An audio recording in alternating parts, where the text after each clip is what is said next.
security is kind of black and white in some instances, right? Either you're attacked or not attacked. There's a malware or not a malware.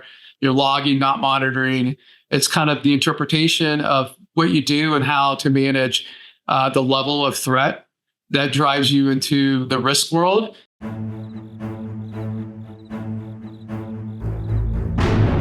Welcome to the Risk Never Sleeps podcast, in which we learn about the people that are on the front lines delivering and protecting patient care.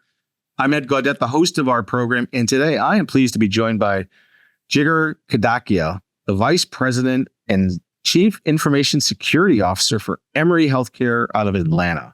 Welcome, Jigar. How are you? Thank you. Yeah. Thank you, Ed. And I think this is your 1 year anniversary here joining Emory. Is that right? Yes, it is 1 year. Yeah. It has been 1 year. Happy anniversary. Thank you very much. Let's start off with telling listeners a little bit about your role in the organization. Yeah, so Emory Healthcare is a large academic medical center in Atlanta, based in Atlanta. So I'm the Chief Information Security Officer for Emory Healthcare. So as typical with a lot of CISO roles out there, responsible for risk, third-party risk, security operations, training and awareness programs, biomedical device security, as well as cyber operations as it relates to the cloud environment, and then security overall. So risk management, risk assessment, the key tenets that you would expect kind of in a security program. Small job. Small job. Yeah. And you have a university attached as well, which is a little different. Yeah. How does that, how is that different from some of your previous roles? So university has different sets of issues. So they have graduate programs, postgraduate programs, undergraduate programs, et cetera. So their ability to protect student data, intellectual property, research data is a slightly different animal when it compared to kind of the core healthcare data. Mm-hmm. In general, university data is in many locations. Healthcare data is supposed to be in one location, but as well, it's in many different locations. But the level of scrutiny and the amount of data that you have on the university side is governed by different sets of rules, mainly FERPA, among some other regulatory requirements associated with kind of the research data. Yeah, and you spent about 9 years at Mass General Brigham, which part of your role was privacy officer. So, talk to us about the combination of those two roles. And do you think that's a good idea for other organizations to consider, or do you think they should separate security and privacy? So as one would say, you can't have privacy without security, but you can have security without privacy. So the two are very intertwined. Mm-hmm. There is a lot of legal interpretation as it relates to the privacy aspect of it. Especially with many of the burgeoning privacy laws that are occurring. So GDPR has been a big one that a lot of individual organizations have had to face. But China, India, the UK, Australia all have different types of privacy laws that are very similar in nature and, quite frankly, probably a little bit more specific and more widespread than maybe the US version of privacy law. Mm-hmm.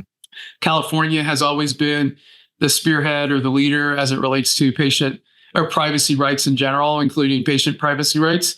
And as California has developed its set of privacy laws, other states around the country have also adopted new and different privacy laws. So the privacy environment has changed significantly, which has caused the security professionals to maybe change their approach on how to support and protect data because certain requirements require certain levels of protection. Certain data elements are considered sensitive, et cetera. So it's really morphed how security professionals kind of protect data within their own environment based on where they're located, the types of data they have, and how they operate. So a lot of regulations to crosswalk. Do you think we'll ever get to a national privacy law like GDPR? I don't know. So that's that'll take an act of Congress, literally, to create a federal law. And then on these types of issues at this stage in the game, they have deferred to states to create their own requirements as it relates to privacy. They have also created their own set of security requirements in some instances as well, depending on the state, the legislative body, et cetera. So I don't know if we'll have a national requirement, but there is movement to come up with more prescriptive guidance, not law, but guidance around security as it relates to healthcare entities, with the hiccup and those type of laws. There's cybersecurity laws in place. And now, the government is contemplating recommendations or more prescriptive guidance around AI and AI technologies that all of us are facing. I remember when CASB, the California breach law, came out. I think actually this is the anniversary of it back in the early 2000s. 1386, I think, was the. You probably were dealing with that when you were at Deloitte or even earlier. Yeah. So tell us about your background. It's really unique coming out of the big, two of the big four, I think, right? Yeah. So I started out my career at Accenture, system administrator, high availability data center type person, and then moved into Deloitte. I think, for cyber professionals, the ability to understand and manage risk management, I think, is really critical to be, in the cyber professional, because security is kind of black and white in some instances, right? Either you're attacked or not attacked. There's a malware or not a malware. You're logging, not monitoring. It's kind of the interpretation of what you do and how to manage the level of threat that drives you into the risk world. And quite frankly, the business understands risk better than they understand, we have vulnerabilities that need to be addressed. What's the risk of those vulnerabilities, and what's the risk of those vulnerabilities and their impact to our environment, to our, financial well-being, or for our case, patient, but some other industries, it may be their products or consumers, et cetera. So I think it's important to understand risk. I also believe it's important to understand audits. Having been at Deloitte, we did a lot of audits in our time, especially during the Sarbanes-Oxley period. And I think it was a very valuable experience to learn how the audit approaches, the audit methodology, because, you have risk assessments, you have outside audits in cyber or in IT, and it's good to be able to have the skills and the understanding of what that means, whether it's sample size or the auditing approach, so that you can, better prepare yourself or prepare your organization as they go through those types of, audits and whatnot. I got a glimpse, I think, at one of your reports that you did for a local Boston health system years ago, and I was really impressed with how just detailed it was. But identifying gaps and really laying out this roadmap for CISOs and CIOs to close those gaps over time, with obviously requisite investments. So obviously part of the toolkit that every CISO has, the audit function. All right. So how did you get into healthcare, and how did you get into IT? What drew you there? So I'm a chemical engineer by undergraduate degree. So I was doing my co-ops in Midland, Michigan, home of Dow Chemical. Yes. And I realized as a young college student that I didn't want to be single living in Midland, Michigan. No fault to Midland. It's cold in Michigan, but there's just not a lot of people and not a lot of young people. And having gone to school in Cincinnati, in a kind of a big city, but not like Atlanta or New York, but a bigger city, there was a nice population of young professionals around. So I decided that I wanted to not move to a chemical plant, and the opportunity came about. At the time, it was Anderson Consulting, of being able to work at a number of different clients, travel and visit and live in different cities, mostly major cities across the U.S. So that led me into technology. And then from there, as I mentioned before, I moved on to Deloitte and kind of really focused in on kind of audit, cybersecurity. At the time, it was called information security. before the buzzword cyber came about. But focused in on information security. And I worked for a number of healthcare clients at the time. And then at the same time, Obama passed the ARA Act, and then we had the HIPAA Act, and all these things that happened in the 2000s, 2006 or 4 time period.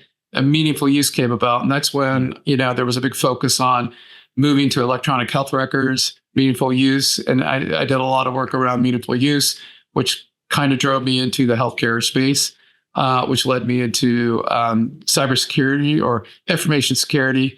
That's when healthcare started to adopt what financial industry had already adopted, which was a CISO, or Director of Information Security, but someone to manage kind of the information security aspects of a IT program, and led me into being a CISO at an organization, and then continued my path as a CISO here at Emory Healthcare.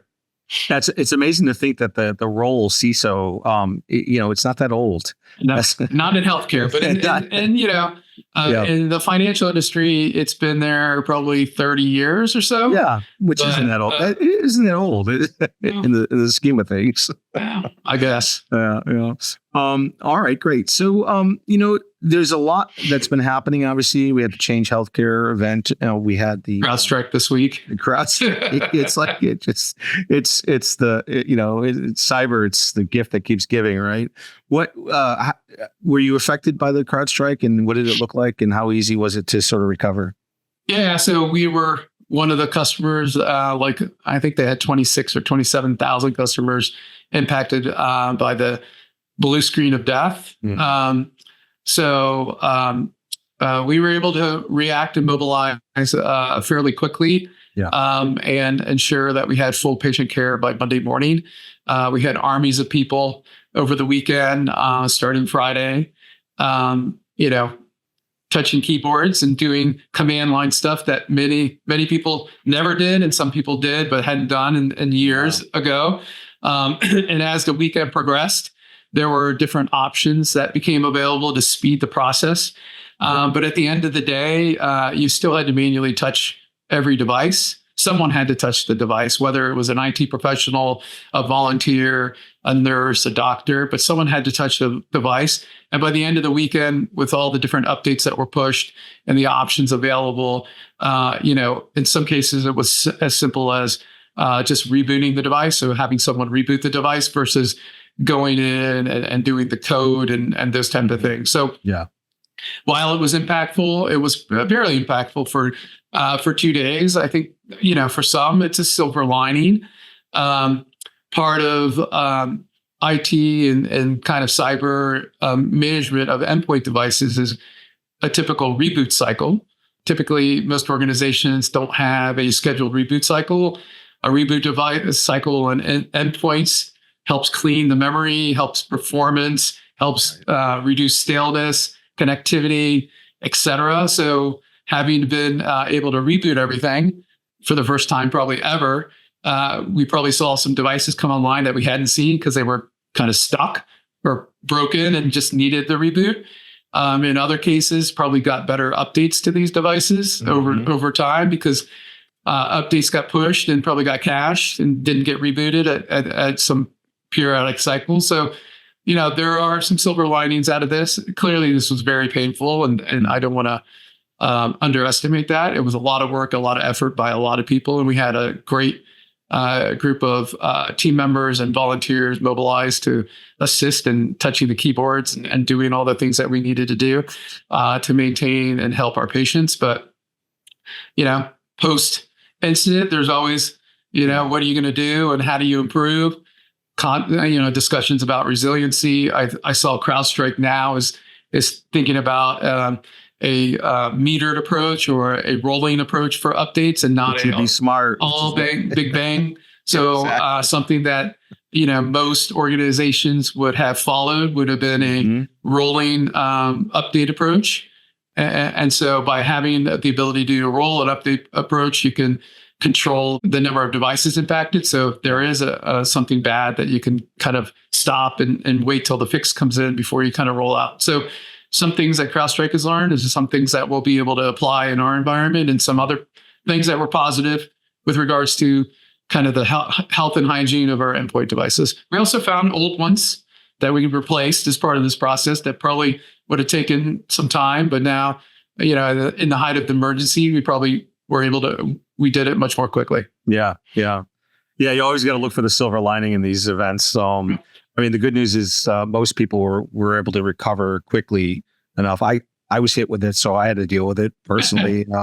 It was frustrating, but once I figured out the path to recovery, it was pretty quick. So, all right. So let's talk about AI. It tends to be on everyone's list. What are you doing at Emory, and what are you thinking about doing over the next 12 months or so? So as I mentioned before, AI is a burgeoning topic. The government is trying to get a hold of things. We have a school of AI at Emory University with a bunch of thought leaders in the space. We're trying to get ideas.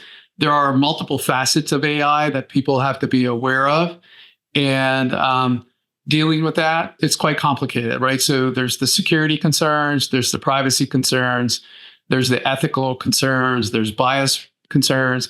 As a university, we have obligations to students. So students using it, not using it, professors using it, not using it. What are the rules? What are the approved solutions? What can you do? How do you denote it? How do you document it? How do you reference it? Like, all these questions are out there. There isn't strict guidance on any of it. So everyone is trying to talk to their peer groups, talk to experts, quote unquote experts in the space, to figure out what the best approach is, and then implement something that lets us harness the power of AI, but in a safe, secure, and private manner. So trying to balance that going forward. So I think hopefully in the next couple months, I think people are going to do things today, and then in 6 months, they're going to have to modify because either the technology changed or got improved, or there's some kind of guidance that people should follow, or maybe some type of law or rule that we'll have to modify. So I think for the next few years, every 6 months, we'll have to modify our approach until things even out to a kind of a baseline. And have you created a cross-functional governance committee for that? Yeah, we have a cross-functional team. We have created a policy via the cross-functional team. It's going through kind of the review process.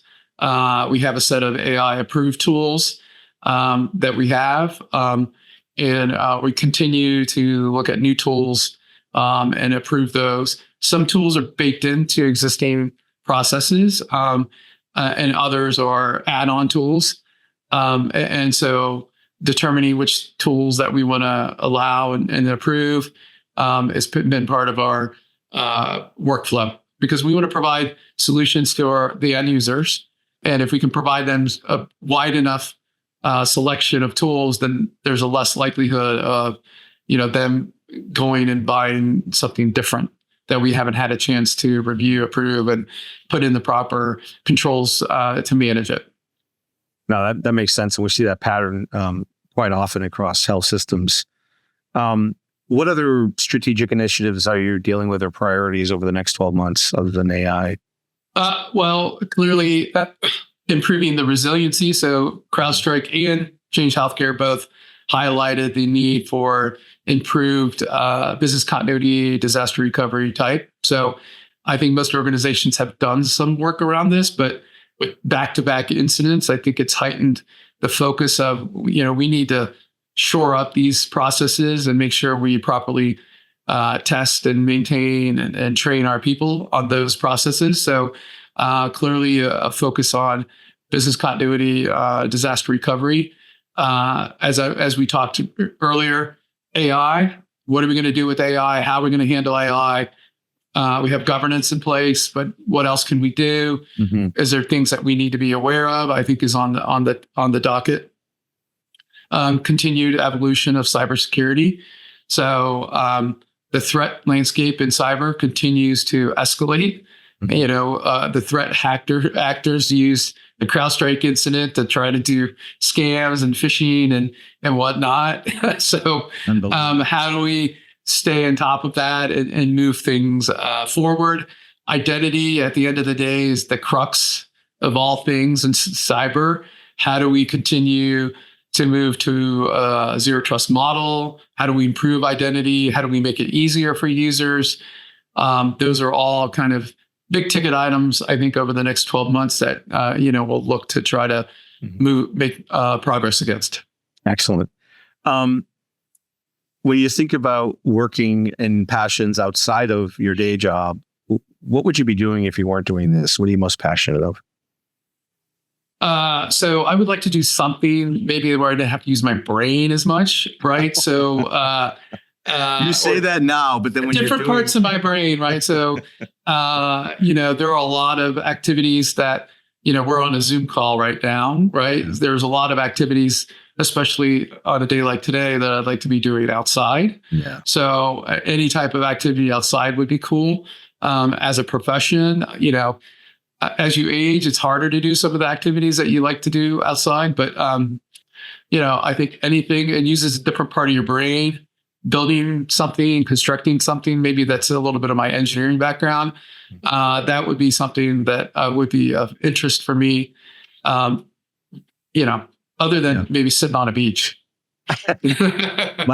my dad would build, when we started having kids, he would build dressers and all this furniture for the grandkids. So do you envision yourself it'd be kind of cool to build something that you have that's tangible, that you have pride in building.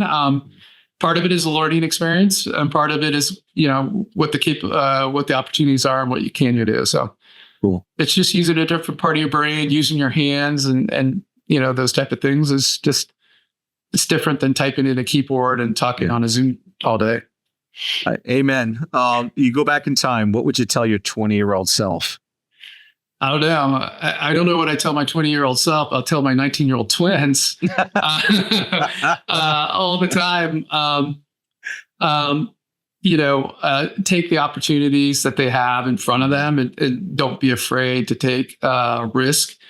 I grew up, or a lot of folks grew up, kind of a little bit risk averse. And that was probably how people were brought up, maybe in the 80s and 90s.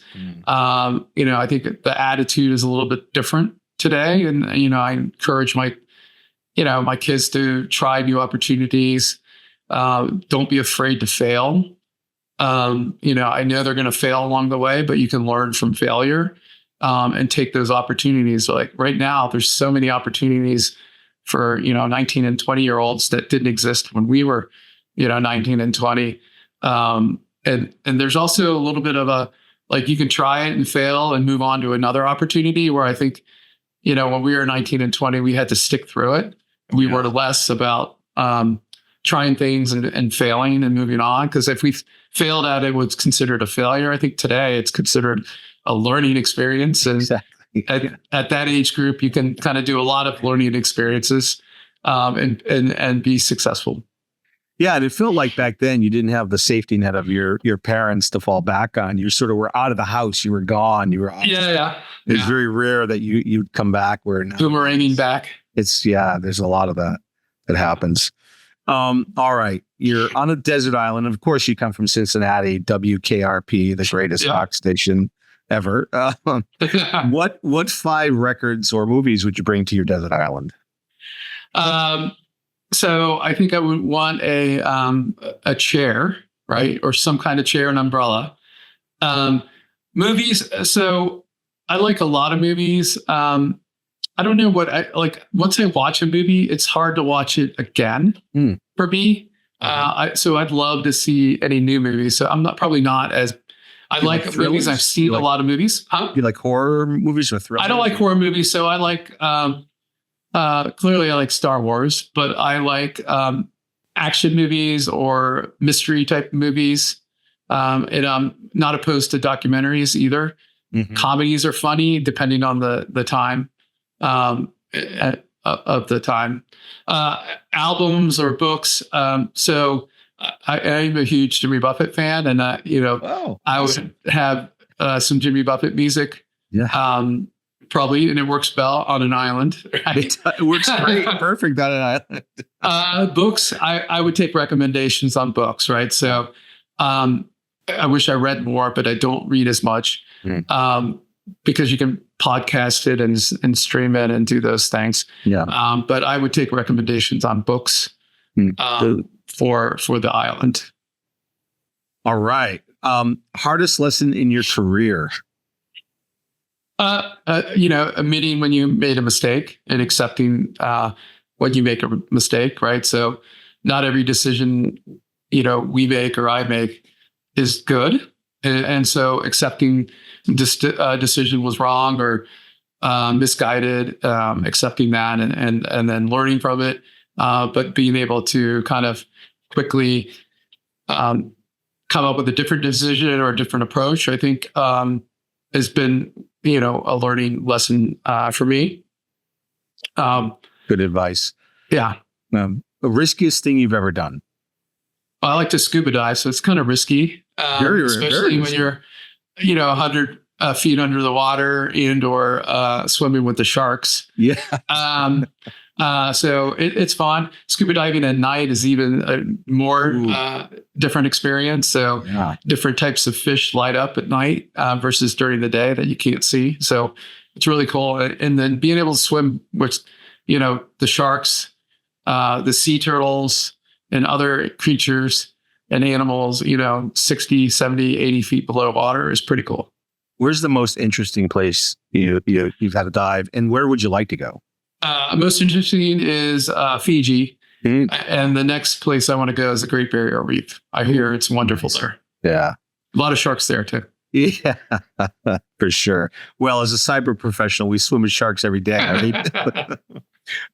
Last question. What advice would you give to someone coming out of school that wants to get into cyber or healthcare or both?